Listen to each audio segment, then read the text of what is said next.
की सीमा कहां तक है और पृथ्वी की सीमा कहां पर खत्म होती है और हमारा अंतरिक्ष कहां पर शुरू होता है। इसके अलावा पृथ्वी के वायुमंडल में क्या क्या है, आइए सारी जानकारी देने वाले हैं। इस वीडियो में पहले ये जान लेते हैं कि वैज्ञानिक के मुताबिक हमारे वायुमंडल का अंत कहां पर होता है।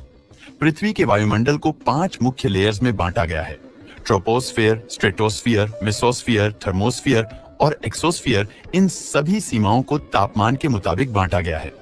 सिर्फ तापमान ही नहीं, बल्कि इन्हें केमिकल और फिजिकल प्रॉपर्टी के आधार पर भी डिवाइड किया गया है।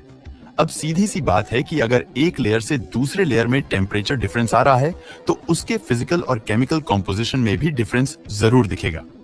खैर, चलिए वायुमंडल के इन 5 लेयर के बारे में जानते हैं। ट्रोपोस्फियर वायुमंडल की ये पतली लेयर होती है जिसकी शुरुआत हमारी पृथ्वी की सतह से होती है और ये पृथ्वी की सतह से करीब 12 किलोमीटर की ऊंचाई पर जाकर खत्म होती है। पृथ्वी के मौसम में जितने भी बदलाव होते हैं वो इसी लेयर में देखे जाते हैं। जितने भी जहाज, पक्षी और ड्रोन उड़ते हैं वो सब भी इसी लेयर में आते हैं। ये लेयर से हमारे जीवन पर बहुत ज्यादा असर होता है। वैज्ञानिक ऐसा मानते हैं कि आने वाले 50 से 100 सालों में हम इस लेयर पर पूरा कंट्रोल जमा लेंगे, जिसका मतलब ये होगा कि यहां पर होने वाली जितनी भी एक्टिविटीज होंगी उनको हम इंसान अपनी टेक्नोलॉजी के जरिए कंट्रोल कर पाएंगे। अगर आपने ये सोचा कि इसके जरिए हम अपने मौसम को भी कंट्रोल कर पाएंगे तो आप बिल्कुल सही हो, ताकि वहां पर मौजूद फसल और बाकी इंपॉर्टेंट चीजों को कोई हानि ना हो।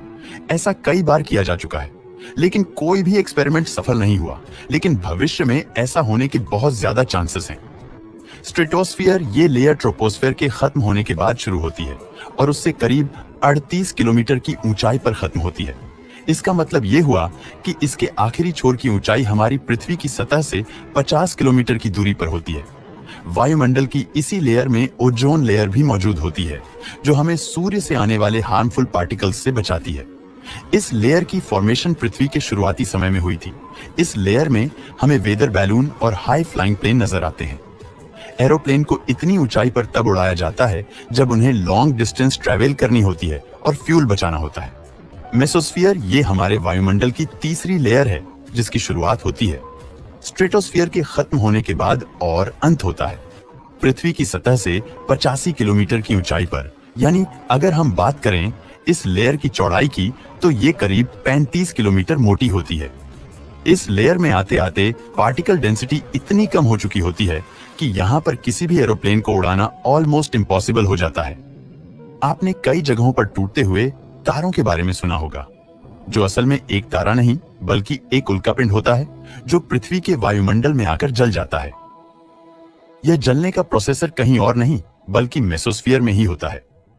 कई लोग ये बताते हैं कि ये आग फ्रिक्शन की वजह से लगती है, लेकिन मैं आपको बता दूं कि ये पूरी तरह से गलत है। दरअसल जब भी कोई पत्थर का टुकड़ा पृथ्वी के वायुमंडल में प्रवेश करता है तो उसके आगे के हिस्से पर लगने वाला प्रेशर पीछे के हिस्से पर लगने वाले प्रेशर से बहुत ज्यादा होता है, जिसकी वजह से उसका आगे का हिस्सा आग पकड़ लेता है।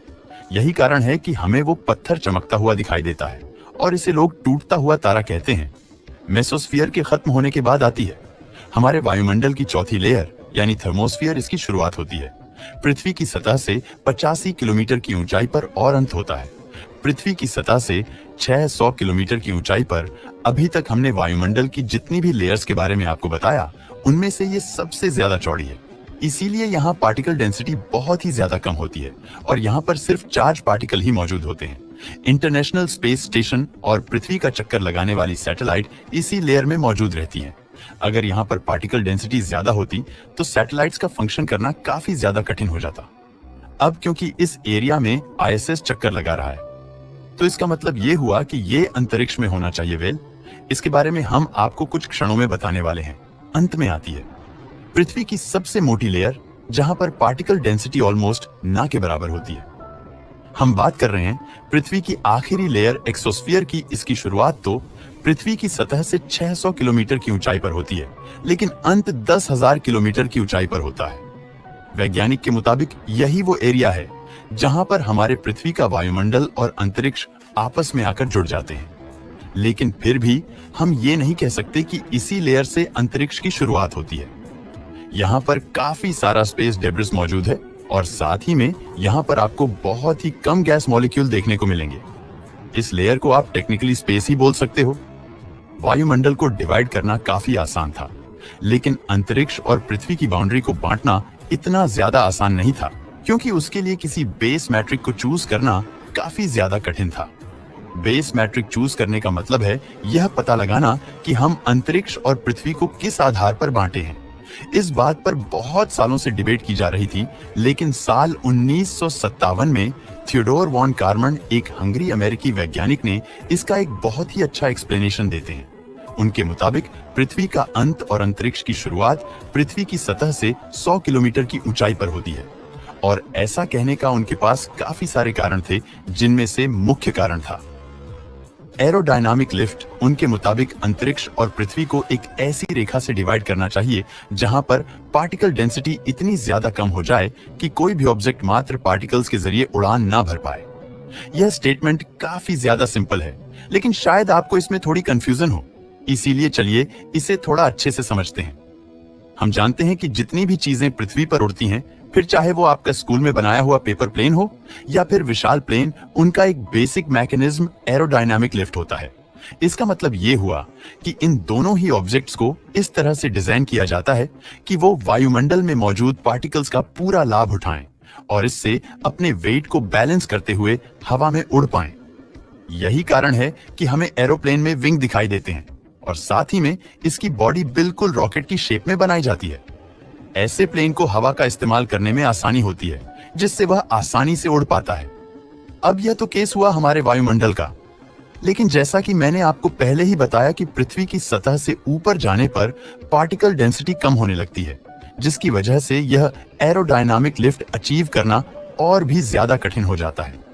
जब एक पॉइंट ऐसा आता है जहां पर यह एरोडायनामिक लिफ्ट अचीव करना ऑलमोस्ट इम्पॉसिबल हो जाता है, जिसकी वजह से उसे ही हम अंतरिक्ष की शुरुआत मान सकते हैं।